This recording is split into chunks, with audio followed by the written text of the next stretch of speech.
Ini saya akan membacakan materi tentang pengertian bangsa. Dalam Kamus Besar Bahasa Indonesia, pengertian bangsa adalah kumpulan manusia yang biasanya terikat karena kesatuan bangsa serta wilayah tertentu di muka bumi. Sejarah timbulnya bangsa-bangsa di dunia berawal dari benua Eropa. Di benua Eropa timbul berbagai gerakan bangsa. Gerakan tersebut mengakibatkan kerajaan-kerajaan besar di Eropa seperti kerajaan Austria, Hungaria, Turki, dan Prancis terpecah menjadi negara-negara kecil. Berikut ini akan ditemukan beberapa pengertian bangsa menurut para pakar. Ernest Renan atau guru besar Universitas Sorbonne menyatakan bahwa bangsa adalah kesatuan solidaritas yang terdiri dari orang-orang yang saling merasa setia satu sama lain.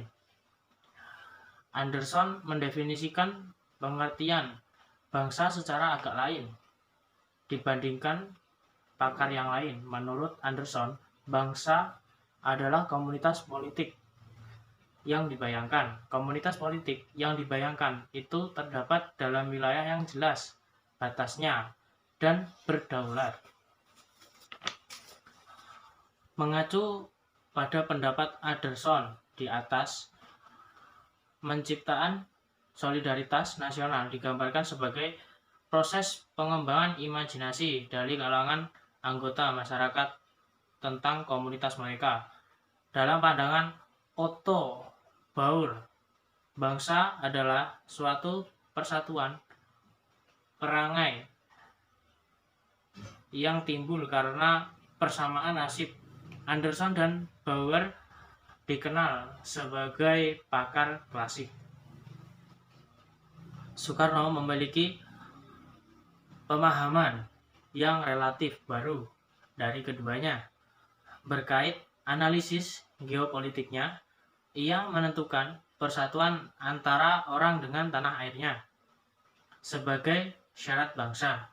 Sedangkan pengertian bangsa menurut Muhammad Hatta adalah suatu persatuan yang ditentukan oleh keinsyafan.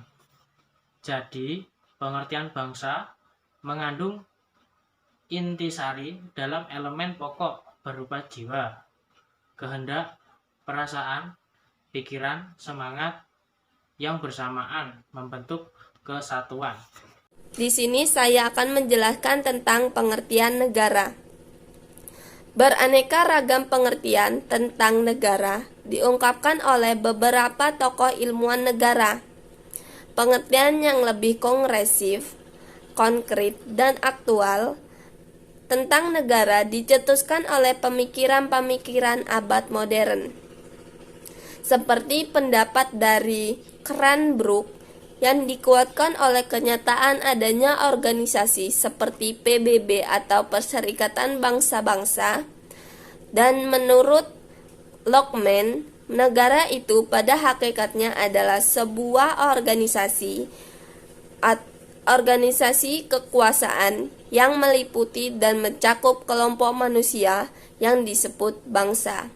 Jadi, pertama-tama, negara itu adalah organisasi kekuasaan yang memiliki gaz atau kewibawaan yang terkandung pengertian dapat memaksa kehendaknya kepada semua orang yang diliputi oleh organisasi kekuasaan tersebut. Negara adalah suatu organisasi di antara sekelompok atau beberapa kelompok manusia yang bersama-sama mendiami suatu wilayah tertentu dengan mengakui adanya suatu pemerintahan yang mengurus tata tertib dan keselamatan sekelompok atau beberapa kelompok manusia. Negara juga dapat dibedakan menjadi dua, yaitu negara kesatuan dan negara serikat. Dalam negara kesatuan tidak dikenal adanya negara dalam negara. Yang ada adalah daerah otonom dan wilayah administratif, seperti provinsi sebagai daerah tingkat 1, dan kabupaten atau kota sebagai wilayah sebagai daerah tingkat 2.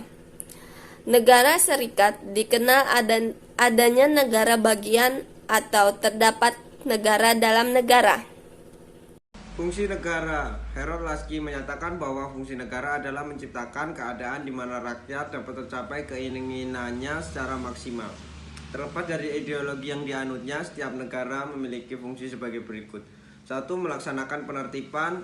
2. Mengusahakan kesejahteraan dan kemakmuran rakyatnya. 3. Pertahanan. 4. Menegakkan keadilan. Menurut Charles E. Merriam, fungsi negara ada 5. 1. Keamanan eksternal untuk mencegah ancaman dari luar. 2. Ketertiban internal untuk ketertiban dalam negeri. 3. Keadilan bagi seluruh warga negara. 4. Kesejahteraan umum. 5. Menjamin kebebasan tiap warga negara berdasarkan hak asasi. Saya memiliki fungsi, negara juga memiliki sifat-sifat khusus yang merupakan manifestasi dari kedaulatan yang dimilikinya. 1. Sifat memaksa agar peraturan perundang-undangan ditaati dan penertiban masyarakat tercapai. 2. Sifat mencakup semua peraturan perundang-undangan, misalnya keharusan bayar pajak berlaku untuk semua orang tanpa kecuali. Di sini saya akan melanjutkan materi dari saudara Dimas Bagus Haryanto. Saya akan membacakan materi tentang unsur-unsur negara. Unsur-unsur negara sendiri ada 4, yaitu wilayah, penduduk, pemerintahan, dan kedaulatan. Yang pertama yaitu wilayah. Tentunya setiap negara menduduki wilayah tertentu di muka bumi dan memiliki batas-batas wilayah yang jelas.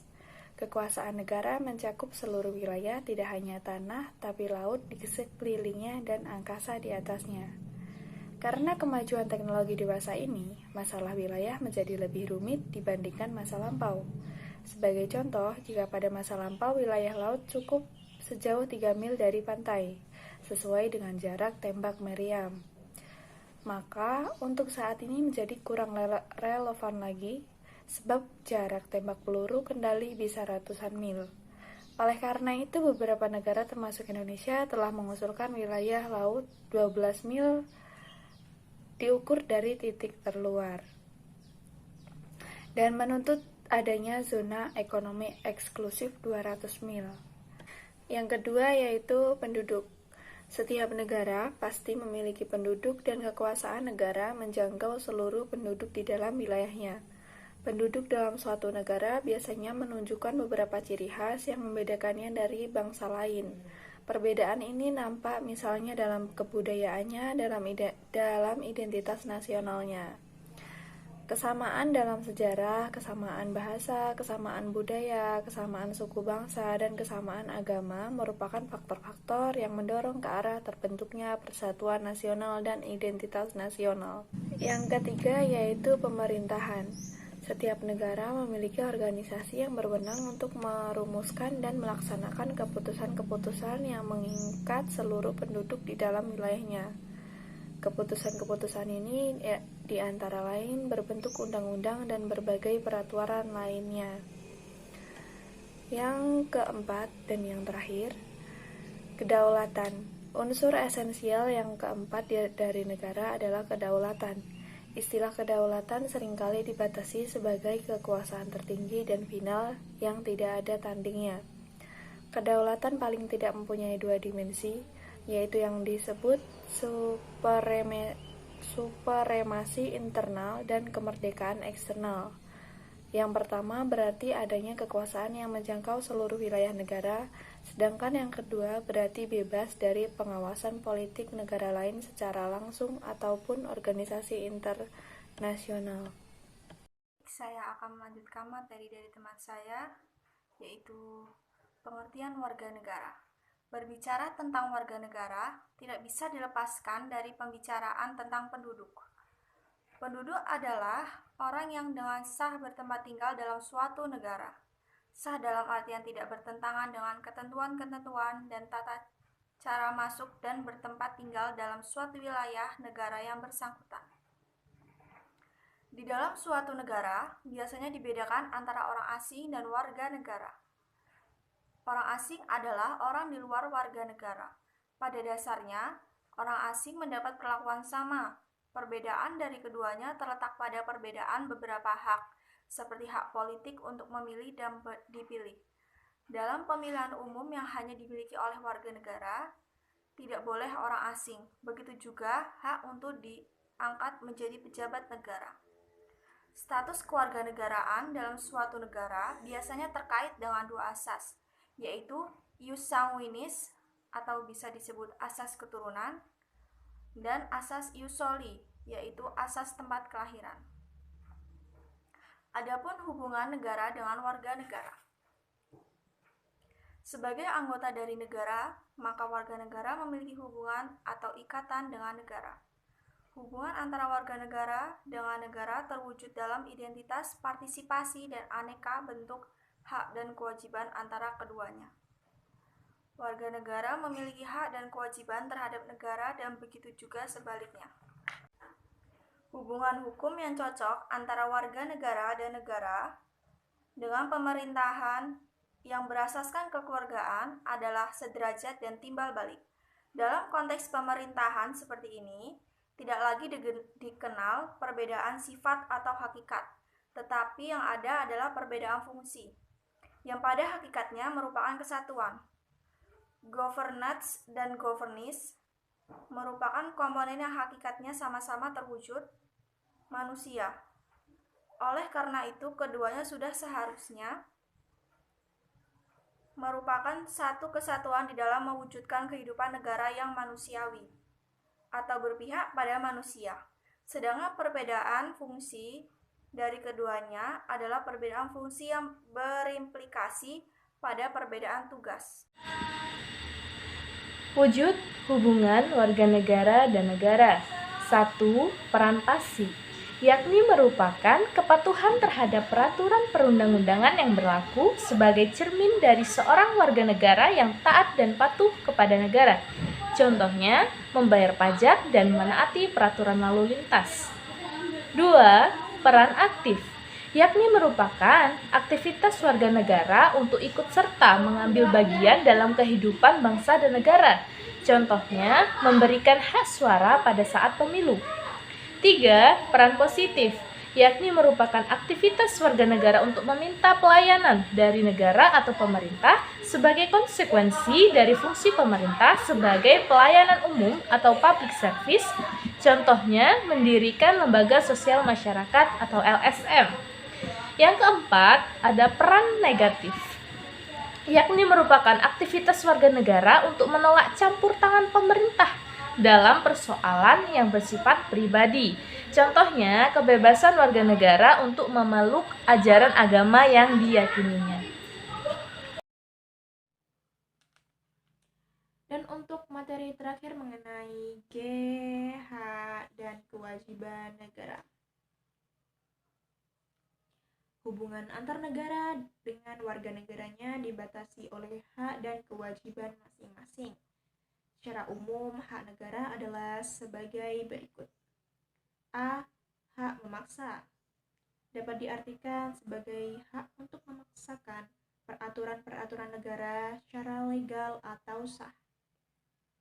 B. Hak monopoli, yaitu hak untuk memonopoli dalam penetapan tujuan bersama dari masyarakat dalam artian kegiatan yang menyangkut hajat orang banyak. C. Hak mencakup semua. Dapat diartikan sebagai hak untuk mencapai tujuan negara yang dicita-citakan, yaitu menciptakan masyarakat yang tertib, damai, dan sejahtera. Selain hak-hak tersebut, negara juga mempunyai kewajiban yang harus dilaksanakan oleh organ-organnya. Secara universal, kewajiban negara tersebut adalah A. Membuat dan menetapkan peraturan dalam rangka menciptakan kehidupan bernegara yang harmonis. Negara mempunyai kewajiban untuk membuat peraturan atau undang-undang. B. Melaksanakan peraturan-peraturan yang telah ditetapkan, termasuk mengontrol pelaksanaan peraturan. C. Kewajiban untuk memelihara menjamin dan melindungi hak-hak warga negara. Poin selanjutnya mengenai hak dan kewajiban warga negara. Setiap warga negara memiliki hak dasar yang pada perkembangannya dikenal dengan hak asasi manusia atau HAM. Secara universal, HAM dapat dibagi atau dibedakan sebagai berikut. A. Hak asasi pribadi atau personal rights yang meliputi kebebasan menyatakan pendapat, kebebasan untuk beragama, kebebasan bergerak, dan lain sebagainya. B.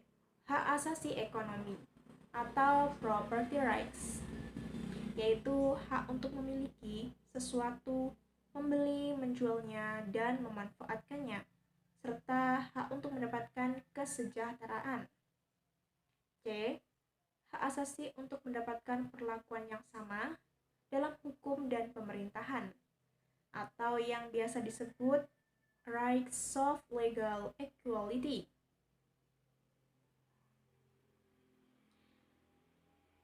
Selanjutnya ada D. Hak-hak sipil dan politik atau civil and political rights, yaitu hak pilih yang terdiri dari hak untuk dipilih dan memilih dalam pemilu, hak mendirikan partai politik, dan sebagainya.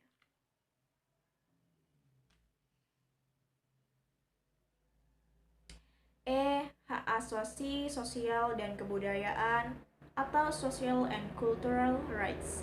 Misalnya, hak untuk mendapatkan dan memilih pendidikan, hak untuk mengembangkan kebudayaan, dan sebagainya. F. Hak asasi untuk mendapatkan perlakuan dan tata cara peradilan dalam perlindungan atau procedural rights, misalnya dalam penangkapan dan penggeledahan. Di Indonesia sendiri, hak tersebut diatur dalam Undang-Undang Dasar 1945 dan Undang-Undang Nomor 39 Tahun 1999 tentang hak asasi manusia. Secara garis besar, hak-hak tersebut adalah sebagai berikut. A.